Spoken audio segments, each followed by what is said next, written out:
wanni baay'een nu mudate har'a garuu jireenya isin jirtaniif bakka hundaa birmattaniif suni nu mudatu ta'a. haa ta'u malee baay'ina kana keessallee akka rakkinni nutti hin dhufne tokkoffaa nama isin bira jiru laala. Namni isin bira jiru eenyu akka ta'e beekutu isinirra jiraata. Tiimii keessan bakka bakka kan fiddanii too dhuftan wajjin dhuftan wal quba qabaadha. Namni tokko dhufee yoo isin gidduutti illee kufe harkaan hin tuqiina. Irraa siiqaatoo namoota yeeloo vesti uffata waama. Poolisiin nu faana jira. Yoo rakkina fayyaa ta'e ambulaansii waamna yookaan ta'e immoo poolisiin addaan baasaa. Kanaafiyyuu namaanis wadin loliina. Namoota warra vestii yeloo uffata waama. Namni yoo isin arrabsellee deebistanii hin arrabsiina. Namoota warra vestii uffatan waamaatoo isaan akka dubbii kana dhaaban yookaan poolisiitti himan ta'a jechuudha. Gara biraan Bluetooth disconnected. Oromoon uummata naamusa qabu. Tiraashii daandii irratti hin gannu. Bishaanoo dhugne laastikii bishaanii sana makiinaawwan gurraachi kan nu faana deemaa jiranii tiraash baagii qabatanii jiru. Isaanitti kennitu yoo tiraash baagii hin qabne warruma makiinaa gurraacha oofan kan duubaa fi fuulduraan deeman sanatti kennitu boodaatti hin gatiina. Oromoon seera kabajuu fi qulqullina isaatii Waashingtan DC keessatti beekamu malee naamusa dhabuudhaan hin beekamiin. Gara biraa namoonni as jiran kun assaayimentii adda addaa qabu. Hundi isaanii vestii yeloo kaayyatanii jiran. Vestii yeloon suni baajii immoo qaban. Kanaafuu tokkoffaa waggaa sagantaan kun jalqabe namooti maayikii abbumti argee fuutanii asitti chaantii gochuun hin danda'amu.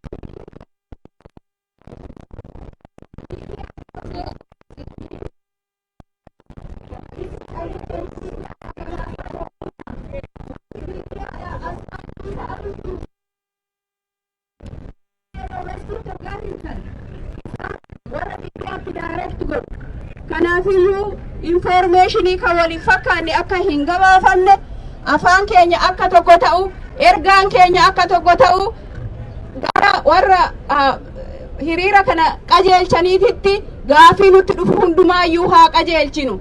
Isa dhumaa egaa waan as jirruuf nuti hundumtuuyyuu hin beekna. Uummata keenyaaf sagalee ta'uudhaaf akkuma ilmoo namaa tokkottiyyuu haqa qabnu tokko himachuudhaaf as jirra. Barbaadachuudhaaf as jirra. Haqa keenya isa nuti himachuuf barbaadachuudhaa gadi baane kana akka nu jalaa dogoggora hin dhaqne akka namni nu jalaa hin dhaabne nuti hundumtuu waa as jirru kuniyyuu yeloo bastiitti daayirektii godhaa kweestinii dhufuyyuu hoon jedhu isin hunduu eegumsa waan har'a goonu kanaa hiriira keenyaa kanaati. Isin hundumtuuyyuu eegduu hiriira kanaati. Nama simbira jiru eegaa beekaa walitti dubbadhaa nama shakkitan immoo addaan baasaa too warra yeloo bastiitti himaa. Egaa ani asumarrattan dhaabaa gaafii yoo qabaattan nama tokko tokkoon nu gaafadhaa. Warra afaan Oromoon dhageenyeef inni afaan Ingiliishiitiin itti fufaa. Ammas irra deebi'ee firri dhiyoo firri fagoo Oromoon dhiyoo dhuftanii asirratti qooda fudhachuu keessaniif baay'ee galata guddaa qabdu. Akkasuma galanni nama hundumaa bilisummaa haa ta'u jiraadha. Baay'ee sin jaalannaa jenna.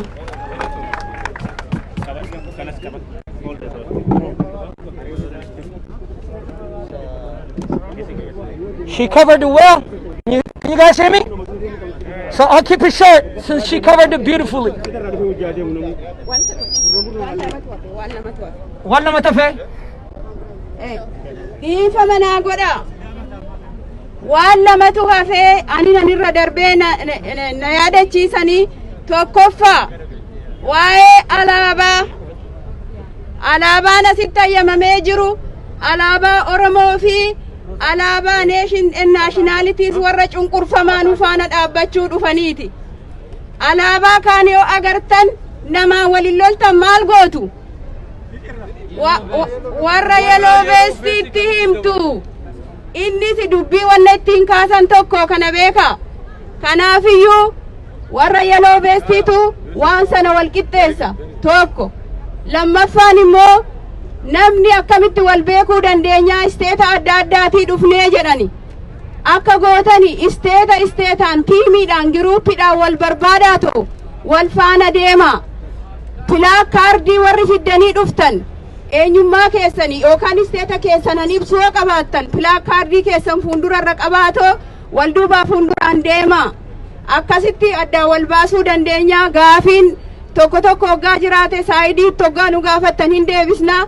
Odoo asiin fixiin immoo yoo gaafiin dhufe asumaan daballee deebisnaa. Galatooma.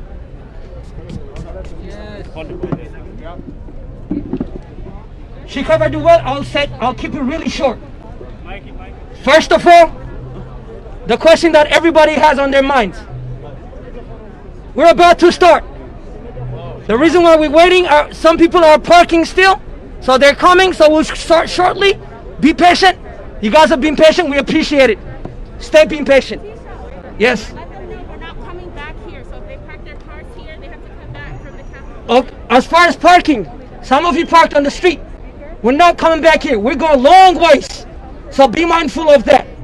So the best way to do it is probably parking in the parking garage. We're not coming back here. Okay. Next, I want everybody's participation on this. The youth put a lot of work into making this event happen. They're right here, you can see them. Can I use all your energy to give them a round of applause to this youth? Not loud enough, not loud enough. Hold on, okay. Scream, whistle, clap, everything for this youth. These are our leaders, these are our future. 1, 2, 3. Thank you very much. Now, a few ground rules. 1, if you don't have a badge, we know you guys are leaders in your communities and you guys are probably excellent at chanting. But if you don't have the badges on you, then we're trying to control what is being said on these mics. So you have to talk to somebody with the yellow vest if there is some emergency that you have to be on the mic. If not, people with the badges are the ones responsible for this things with media, chanting, and everything on the mic, even including speeches. You can't really just grab the mic and do it. Another one, talking to the media. This is a human rights rally. We are here to ask for human rights. That's clear, right? To everybody. Yes. Peaceful human right rally. Keep that in mind. Meaning, if you are approached by any media, your response is, I'm here for a human right rally, peaceful rally. If you want details, talk to the people that have media badge or yellow vests. Is that clear? Yes. All right. Next, your responsibility is to look at the person next to you. Talk to them. Find out who they are. You can know if they don't belong. You know if they're trying to incite violence. You know they don't belong. Why? Oromos are peaceful. We've always been peaceful people. We're going to remain peaceful today. Today, this one is going to be the most peaceful, the exemplary, the quintessential peaceful rally ever created. So when people see a peaceful rally from today on, they will say, this must be an Oromo rally. Does that make sense? Yes. All right, I'm not going to talk a lot. I think everything is covered. Ohio youth, if you're here, they want you to be gathering over there. If you're from Ohio, please go over there by that tree. Anything else, the youth, is everything covered? Ohio, Minnesota, Colorado, every state. Ohio over here, Minnesota over here, Colorado over here, Portland over there. Before they go. Before you go, there's one. Altaka, no concern, Altaka.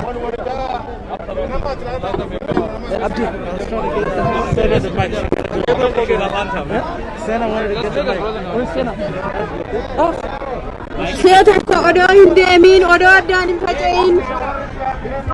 Odoo hin faca'in.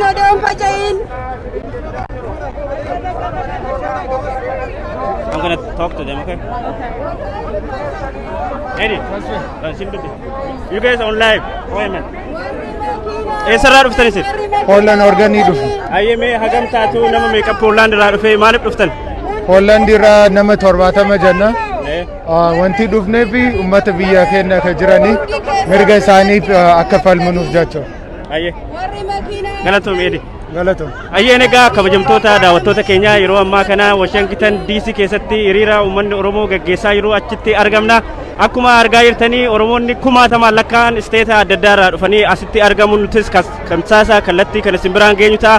Haga xumuraatti nu waliin tura jennaa egaa akkuma amma dubbatame hundumtuu koominiitiidhaan bakka adda addaatti wal qoodanii deemu warri Minnesota irraa dhufan kan Seattle irraa dhufan kan Portland irraa dhufan Ameerikaa guutuurraa warra dhufanii jiru asitti uummata kumaatamatu argama. Hiriira guddaa seena qabeessatu as Washington DC keessatti deemaa jira. Nu waliin tura kallattiidhaan kan isin biraan geenyu ta'a haga xumuraatti nu waliin tura.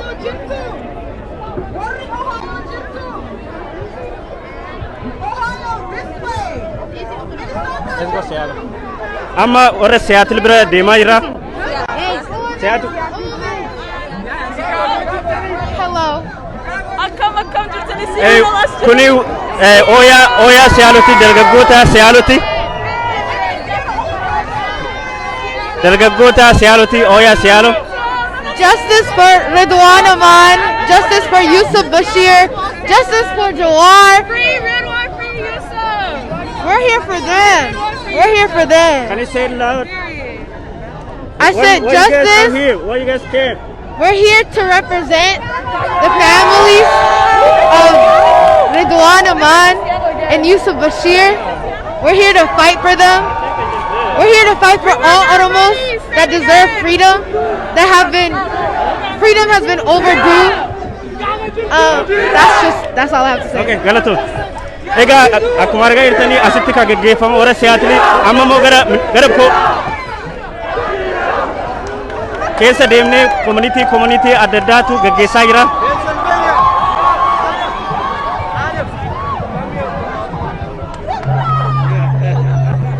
Community eessatti kun? Community eessatti? Okay, Ohio? Aye, where is? That is the chair, I think. Okay.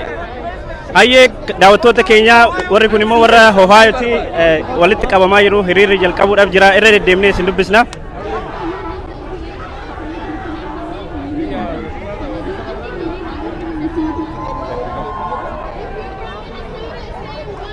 warra Minnesotaatti jarri kuni Minnesota irraa uummata kumaatamatu argama asitti waan isaan jedhan immoo isin biraan geenyaan hordofa. I want you guys to stick next to each other, look at each other, get each other's phone number. Vota, everybody welcome. Huh? Minnesota? You want someone to... Cairo jirtu! Cairo jirtu! Cairo Minnesota jirtu! Cairo Minnesota jirtu! Minnesota! Minnesota! Minnesota! In Washington DC! Cairo Minnesota Asika! Warreen alaabaa qabdanii alaabaa turan godha Asika yaadannoo adda addaa godhu deemna. Ogguudii karaa haatan please! Ogguudii fi karaa haatan wal qabadhaa wal akka tiimaatti yaa'uu qabnaa jechuudha. Wanneen galgala nuudhaaman yaadachuu qabdan. Bikka takka wal duraa boodaan isteenni hundi isteeta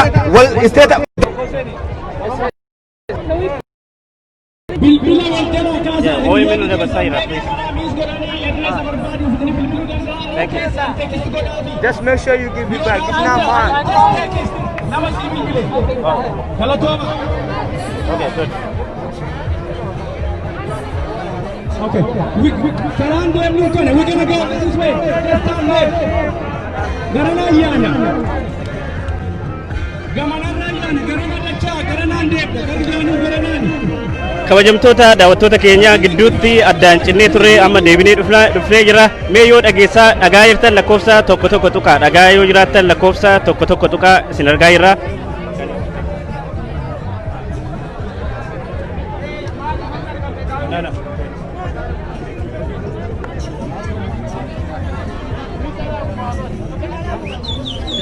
Yeah, please help. Oh, Edwin, you like it?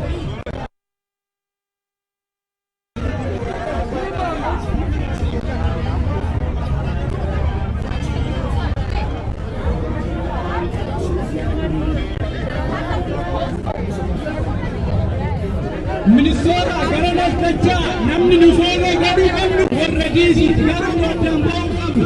Security nu jala deemu kamnu warra diisi. Nu keessummaadha, waraabee mullee isaan dubaayina warra diisi jala deemu kamnu. Okay, aye. Please, garana sika. Hey, garana ya, garana.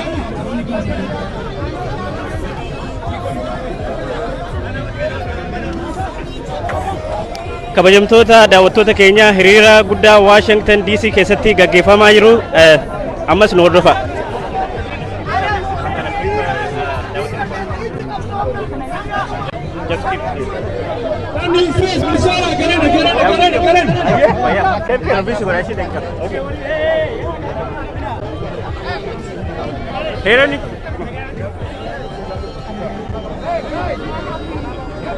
No, yes. Hayyeen kabajamtoota daawwattoota keenya yeroo ammaa kana artistii Oromoo beekamaa Daawitee Mokonnin wajjin jirra. Daawitee baga nagaan dhufte.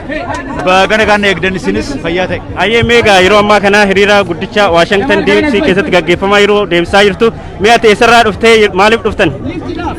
Ani Minneapolis Minnesota irraan dhufee wanta ammatti dhufneef immoo egaa waan irra deddeebinee haasofne malee waan haaraa waan haasofnu hin qabnu. Ilmaan Oromootu darara keessa jira, ilmaan Oromootu dhumaa jira, ilmaan Oromootu mana hidhaatti rakkachaa jira.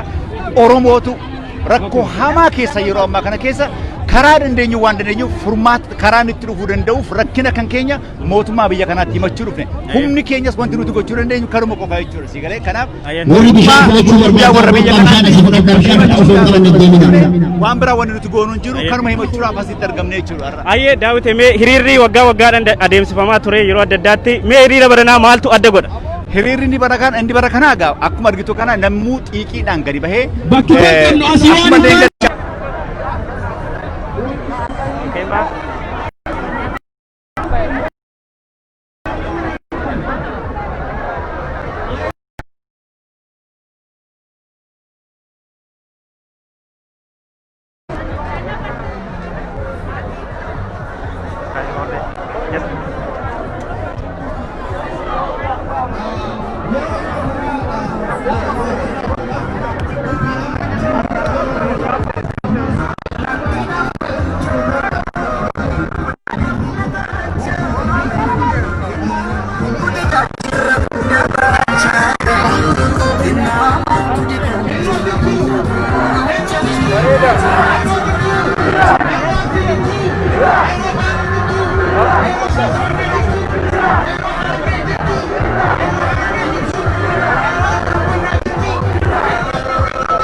We're gonna follow them.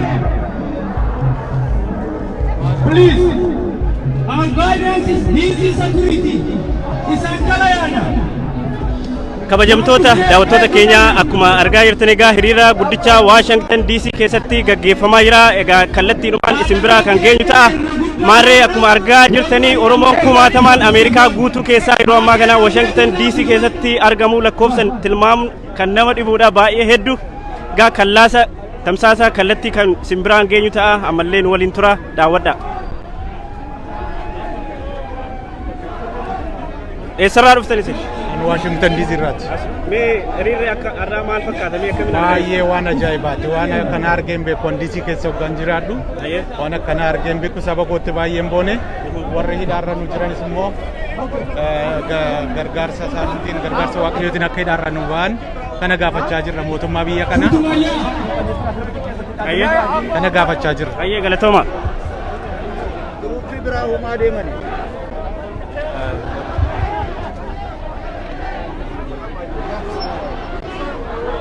Can help it.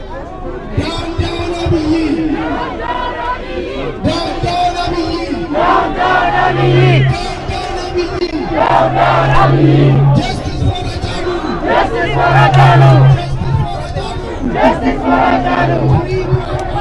Free John Mohammed. Free John Mohammed. Free Bakala Garba. Free Bakala Garba. Free Bakala Garba. Free Hamza Borana. Free Hamza Borana. Free Hamza Borana. Free Let's go to the car. Free all Oromos. Free all Oromos. Free all Oromos. Justice for Haqaa.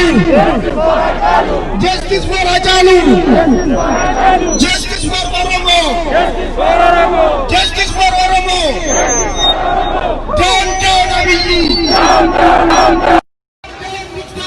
The sound is from the outside right now. The sound is not from here now. The sound is from the outside. Down Abiy. Down Abiy. Down Takana. Down Takana. Down Abiy. Ethiopia government is a killer.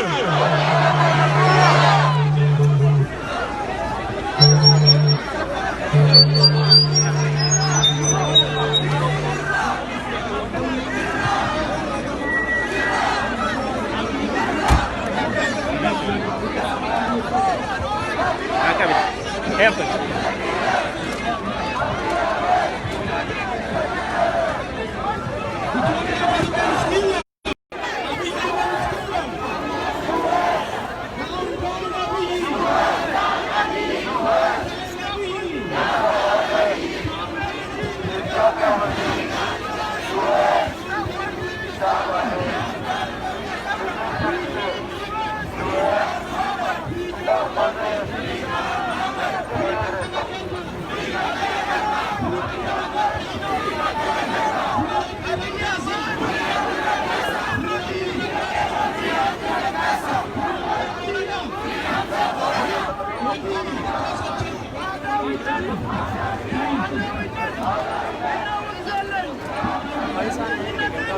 Yeah, please, cases in the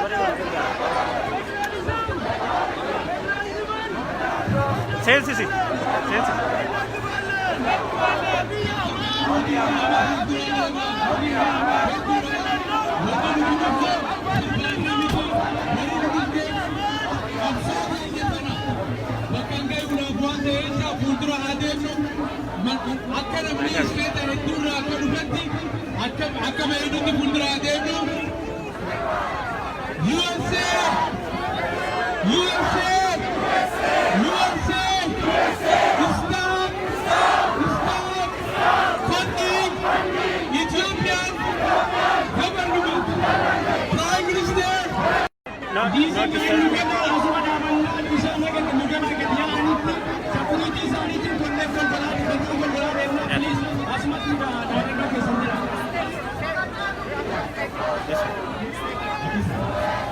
Yeah.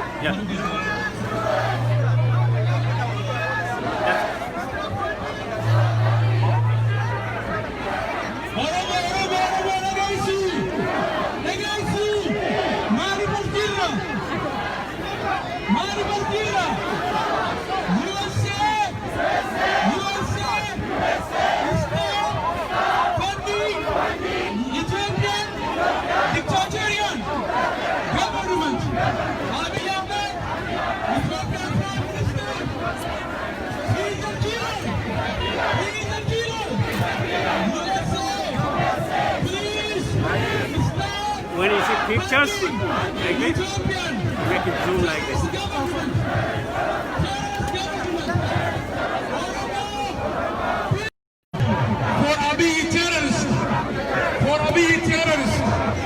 We cannot silence us. We fight back. Oromo, here, be united.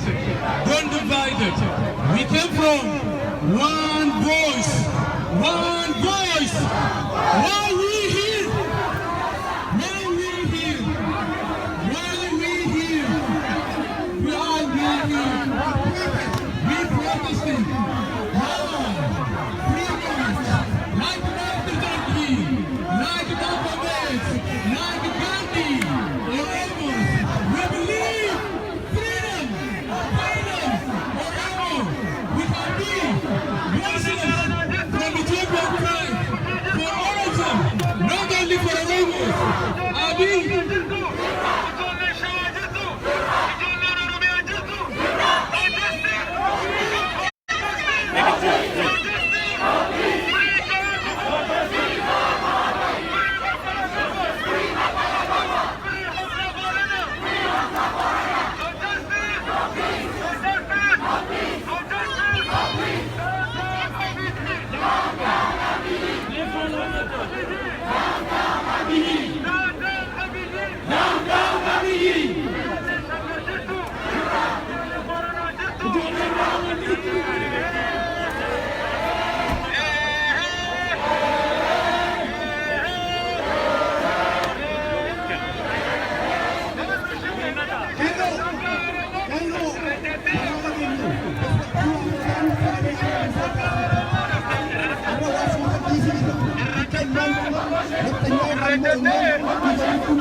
Move.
Okay, wait.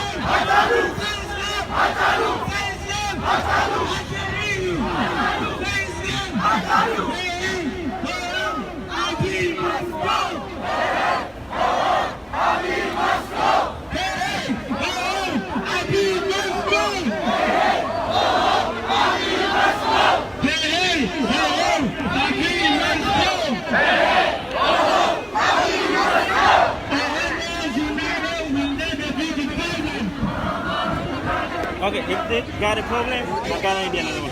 Okay.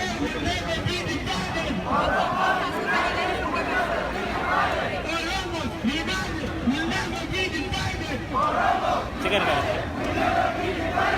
We demand justice. We demand justice. We demand justice. We demand justice. We demand justice. We demand justice. We want justice. We want justice. What do we want? Justice. What do we want?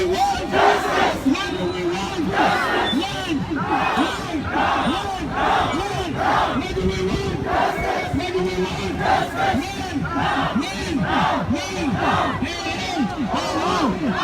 Let's go!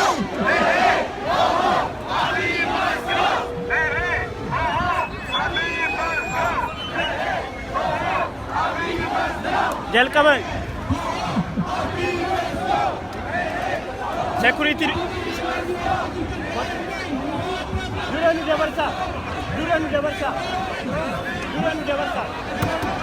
dabarsa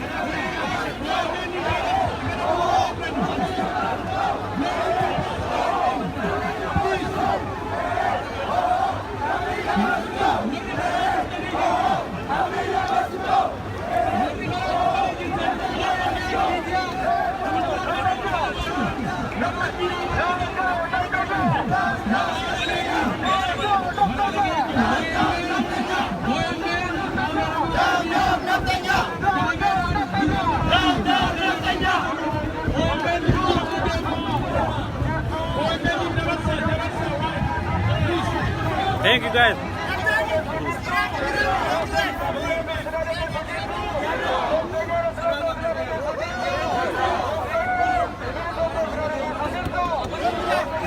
Here we go. Akas, ayan. Garanat.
Laki bote, balwal.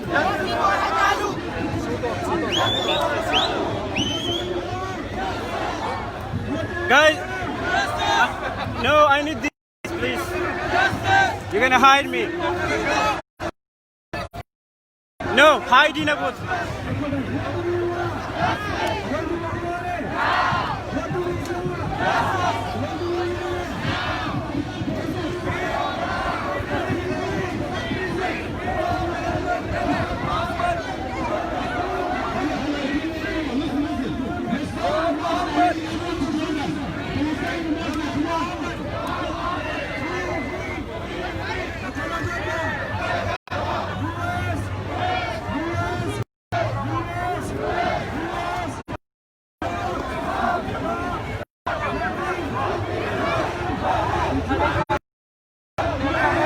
You can sit down here.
demand justice. We demand justice. There is no democracy in Ethiopia. There is no democracy in Ethiopia. There is no justice in Ethiopia. We demand democracy in Ethiopia. We demand justice in Ethiopia. We demand equality in Ethiopia. No democracy in Ethiopia. Justice for Hachalu. Justice for Hachalu. Justice for Hachalu. Justice for Hachalu. Free John Mohammed. Free John Mohammed. Free John Mohammed. Free John Mohammed. Free Bakala Garba. Free Bakala Garba. Free Bakala Garba. Free Bakala Garba. Free Hamza Garba. Free Hamza Garba. Free Hamza Garba. Free journalists. Free journalists. Free all Oromos. Free all Oromos. Justice for Hachalu. Justice for Hachalu. Justice for Hachalu. Free John Mohammed. Free John Mohammed. Free Bakala Garba. Free Bakala Garba. Free Hamza Borana. Free Hamza Borana. Free Guya Wario. Free Guya Wario. Free all Oromos. Free all Oromos. Free all Oromos. Justice for Hachalu. Justice for Hachalu. We demand justice. We demand democracy. We demand equality. We demand equality. We demand justice. Abi must go. Abi must go. Abi must go. Abi must go. Abi must go. Abi must go. Abi must go. Abi must go. US. Stop funding dictator. US. Stop funding Abiy Ahmed. US. Stop funding Ethiopia. Stop funding Ethiopia. We march for justice. Abiy Ahmed, Ethiopian Prime Minister, he cannot lead Ethiopia. Jawar Mohammed, free. Garba, free. Hamza Borana, free. All Oromo prisoners, free. We demand justice. We demand freedom. USA, please stop funding dictatorial government. Abiy Ahmed, he's a killer. He's a massacre. He cannot lead Ethiopia, big country, over 100 million population. Listen, guys. Not Ethiopia right now. We're in Ethiopia.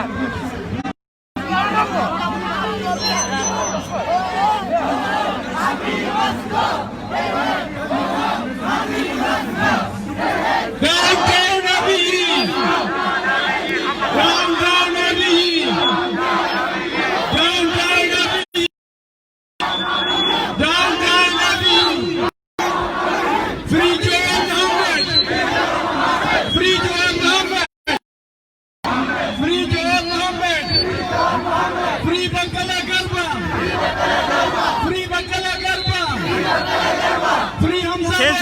Biyya abbaa baanaa.